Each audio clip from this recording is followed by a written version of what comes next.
ಇವತ್ತು ದೇವರ ವಾಗ್ದಾನ. ದೇವರನ್ನು ನಂಬುವವರಿಗೂ ಮನುಷ್ಯರನ್ನು ನಂಬುವವರಿಗೂ ಇರುವ ತಾರತಮ್ಯ. ಯೆಹೋವನು ಹೀಗೆನ್ನುತ್ತಾನೆ, ಮಾನವ ಮಾತ್ರದವರಲ್ಲಿ ಭರವಸವಿಟ್ಟು ನರಜನ್ಮದವರನ್ನು ತನ್ನ ಭುಜಬಲವೆಂದು ತಿಳಿದು ಯೆಹೋವನನ್ನು ತೊರೆಯುವ ಮನಸ್ಸುಳ್ಳವನು ಶಾಪಗ್ರಸ್ತನು. ಇವನು ಅಡವಿಯಲ್ಲಿನ ಜಾಲಿಗೆ ಸಮಾನನು. ಶುಭ ಸಂಭವಿಸಿದರೂ ಅದನ್ನು ಕಾಣನು. ಯಾರೂ ವಾಸಿಸದ ಚೋಳು ನೆಲವಾಗಿರುವ ಅರಣ್ಯದ ಬೆಗ್ಗಾಡಿನಲ್ಲಿ ವಾಸಿಸುವ ಸ್ಥಿತಿಯೇ ಅವನದು.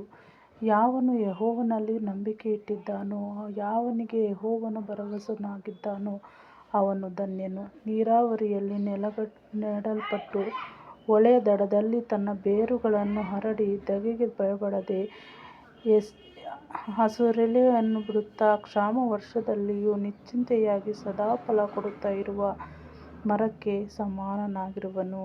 ಆಮೆನ್.